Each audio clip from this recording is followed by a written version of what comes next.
In the spring of 1846, America was a nation intoxicated by a dream. It was a dream of the West, of golden lands bathed in perpetual sunshine, of fertile valleys where anything could be planted and anything could grow. This dream had a name: California. At the time, it was still a remote part of Mexico, but to thousands of American farmers and merchants, it was a promised land, an escape from the harsh winters and economic hardships of the Midwest. This fever was called manifest destiny, the belief that America was divinely ordained to stretch from coast to coast.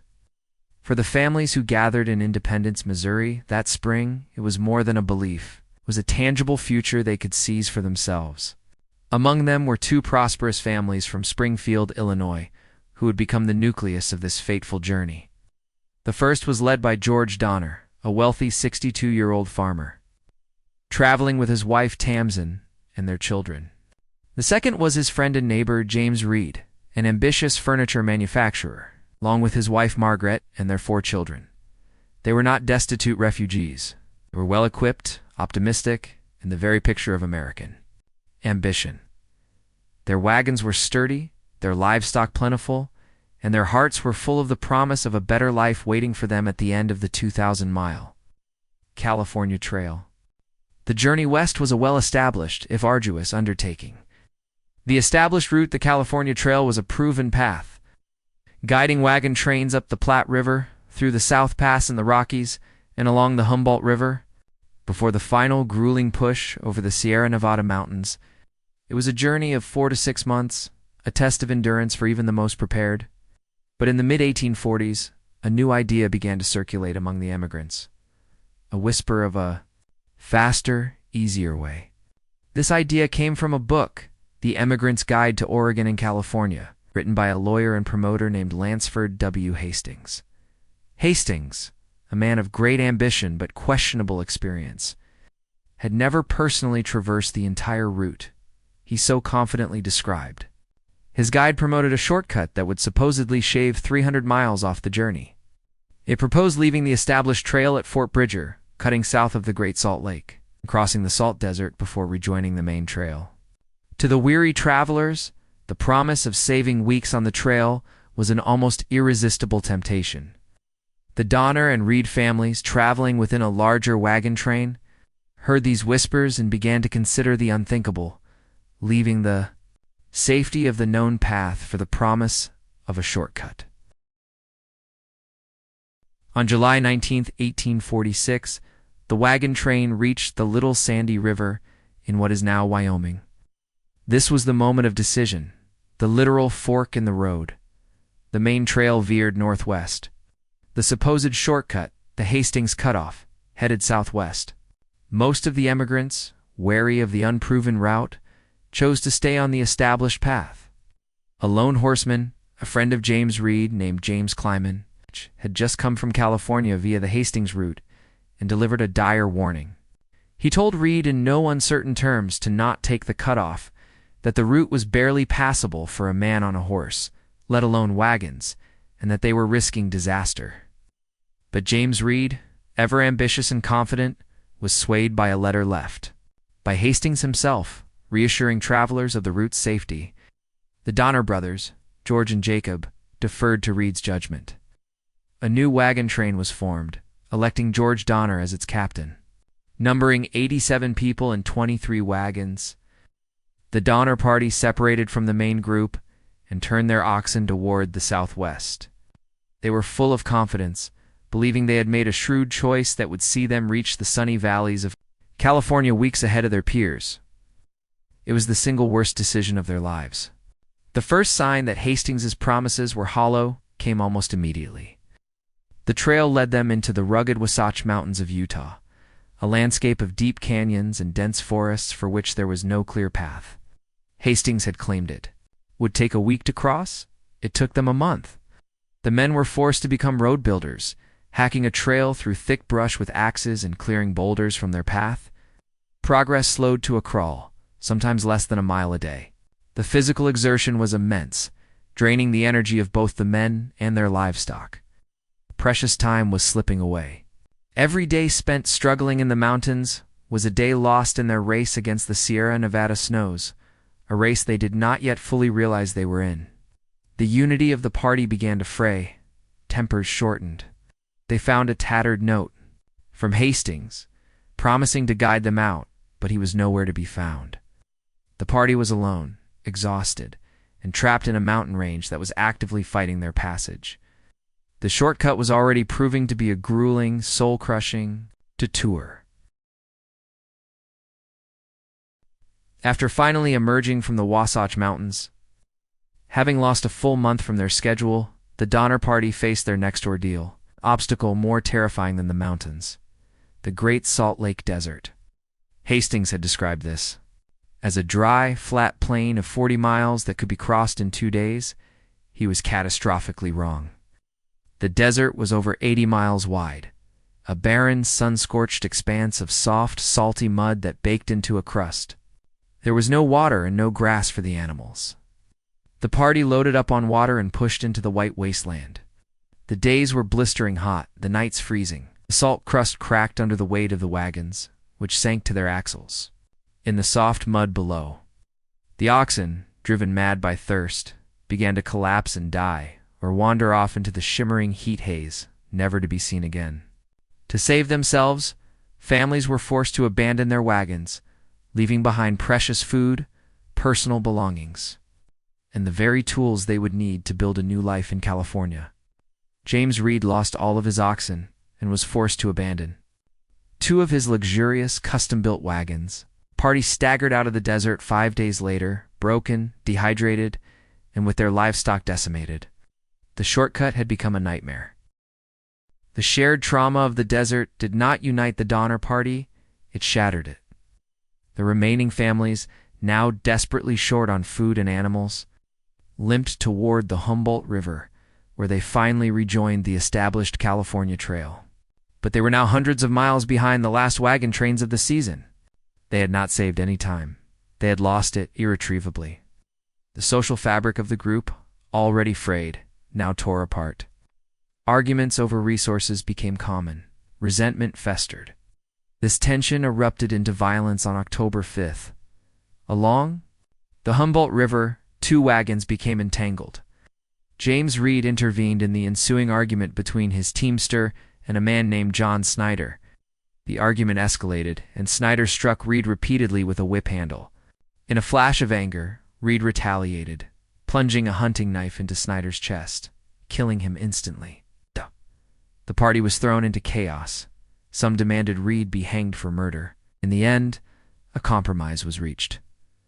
James Reed, one of the original leaders of the expedition, was banished.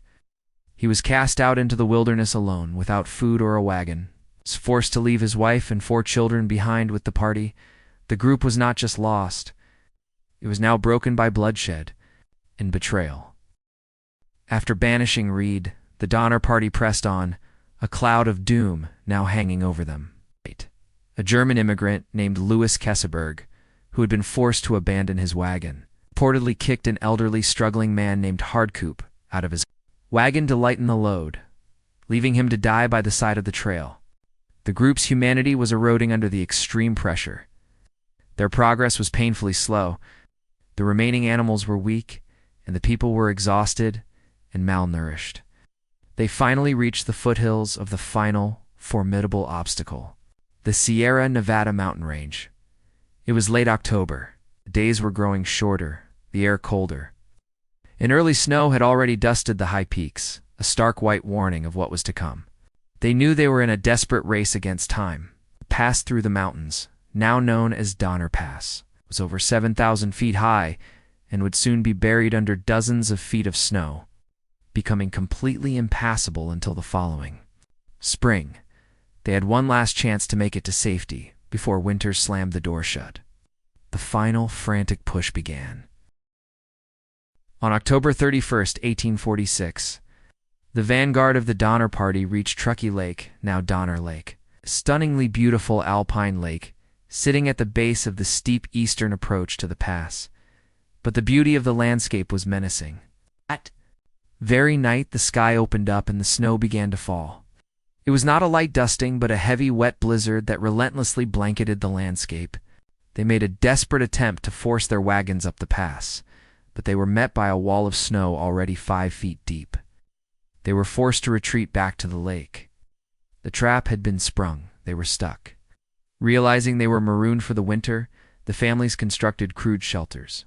The Breen family took over a pre-existing cabin, while the Reeds and others built a miserable lean-to against a large boulder.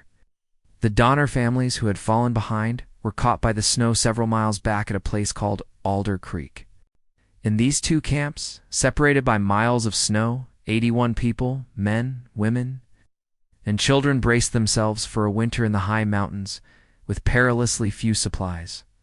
The California dream was dead, replaced by the singular, all-consuming goal of survival. Winter descended on the camps with a terrifying ferocity. Storm after storm rolled in, burying their crude cabins under 20 feet of snow. The world became a claustrophobic existence of white.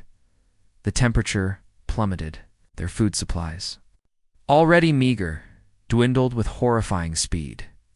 They first ate their remaining cattle, then they ate their dogs. Then they were reduced to boiling the hides that served as roofing for their shelters, creating a foul gelatinous glue. They chewed on twigs and pine cones. Patrick Breen, one of the few literate members, kept a diary that chronicled their descent. His entries are a litany of despair, snowing fast. No living thing without wings can get about. Difficult to get wood. We are in a very bad fix. The first to die was a teamster named Spitzer on November 27th. Then another and another. Death became a constant, quiet presence in the camps. The survivors, too weak to dig proper graves in the frozen ground, simply buried the bodies in the snowbanks outside their cabins. The physical agony of starvation was matched only by the psychological torment of watching loved ones, especially children, fade away. By mid-December, it was clear that staying in the camps meant certain death for everyone. A desperate plan was formed. A small group would attempt to walk out of the mountains on makeshift snowshoes to get help from Sutter's Fort in California. Over 100 miles away, this group would become known to history as the Forlorn Hope. It consisted of 10 men and 5 women, including most of the mothers in the party who left their children behind in the hope of saving them. They carried meager rations, barely. Enough for a week. The journey was a slow-motion nightmare. The crude snowshoes were ineffective, and the terrain was brutal. They were racked by snow blindness, frostbite, and dizzying hunger. After a week, their food was gone. One by one, they began to die. It was here, lost in a blizzard in the heart of the unforgiving Sierra, that the survivors faced the ultimate moral boundary. Starving and freezing to death, they made a decision that would forever define their story. They resorted to survival cannibalism, consuming the bodies of their fallen comrades to stay alive. The decision was not made lightly. The first to suggest it, Patrick Dolan, went mad and ran into the wilderness. But as more died, the choice became one of life or death. The survivors, led by William Eddy, waited until the deceased had passed. Before harvesting their flesh, rationalizing it as a grim necessity, they would later recount the horror of the act, the psychological trauma it inflicted. But it worked. The flesh of the dead gave them the strength to continue. For 33 days, the Forlorn Hope struggled through the snow. Of the 15 who started, only 7 survived, 2 men and all 5 women. They staggered out of the mountains and into an Indian village, looking more like skeletons than human beings. Their arrival in the California settlements in late January, 1/8/47, was the first news the outside world had of the catastrophe unfolding in the mountains. The story they told of the trapped families and their own horrific journey sent a shockwave of horror through the nascent communities of American California. The news of the trapped pioneers galvanized the settlers. Relief efforts were immediately organized. Men volunteered to brave the winter mountains to rescue the survivors. The first of these rescue parties, known as the First Relief, set out in early February. After a grueling 2-week journey, they crested a ridge and looked down on the Truckee Lake camp. What they saw was a scene from hell. The cabins were almost completely buried in snow, with only smoke holes indicating life within. When the rescuers called out, a skeletal figure of a woman emerged from a hole in the snow. It was Margaret, Reed's cook, who asked, "Are you men from California, or do you come from heaven?" The rescuers found people who were barely alive, emaciated and psychologically broken. They distributed what little food they had, which some of the starving survivors could not keep down. They chose 23 of the strongest survivors, mostly children, to take back with them. The walkout was an ordeal in itself. 2 of the Reed children were too weak to continue and had to be left at a midway point with a promise of rescue. The first relief had cracked the door to survival, but the horror was far from over. The first relief was followed by 3 more. James Reed, who had survived his banishment and made it to California, led the second relief. He was finally reunited with his wife and 2 of his children, and he successfully rescued the 2 he had been forced to leave on the trail. Each rescue party that arrived at the camps found the situation progressively worse. The second relief found that the Alder Creek camp, where the Donner families were, had also resorted to cannibalism. George Donner was dying from an infection, and his wife Tamsin heroically refused to leave his side, sending her young daughters out with the rescuers while she stayed behind to comfort her husband in his final moments. The final relief party, known as the fourth relief, arrived in April to find a scene of utter depravity. Only one man, Louis Kesselberg, was left alive at the lake camp. He was found in a cabin surrounded by the dismembered and partially eaten bodies of his former companions. He was accused of having murdered Tamsin Donner for her flesh and money, a charge he denied for the rest of his life. The once beautiful alpine lake had become an abattoir, a monument to human suffering. When the snows finally melted in the spring of 1847, a salvage party returned to the camps to bury the dead and recover what property they could. They found the mutilated remains of the deceased scattered around the cabins. The scene was so gruesome that it solidified the Donner Party's reputation as a story of unmatched horror. Of the 87 members who took the Hastings cutoff, only 48 survived. The men had died at a much higher rate than the women, and a remarkable number of children had been saved, often through the sacrifice of their parents. The survivors' lives were forever marked by the ordeal. Many refused to speak of what happened in the mountains. Louis Kesselberg was ostracized for the rest of his life, a living embodiment of the party's darkest chapter. The Reed family, remarkably, all survived, a testament to their resilience and luck. The story, sensationalized in the press, quickly became a national legend, a dark and cautionary tale that stood in stark contrast to the optimistic narrative of manifest destiny. The story of the Donner Party is more than just a grim tale of cannibalism. It is a profound and tragic epic about the human condition. It is a story of how easily ambition can curdle into disaster, how civilization is a thin veneer that can be stripped away by desperation, and how, even in the darkest of times, acts of incredible heroism and love can persist. Tamsin Donner, choosing to die with her husband, the mothers of the forlorn hope, marching into a blizzard to save their children. James Reed risking his life to return and rescue his family. These are memories of courage that stand alongside the horror. The Donner Party serves as America's most potent cautionary tale. It is a permanent reminder that the path to paradise can sometimes lead directly into hell, and that the price of a shortcut can be unimaginably high. Their memory is not just forgotten, it is seared into the landscape of the Sierra Nevada, a ghostly whisper in the wind that tells of a dream that died in the snow.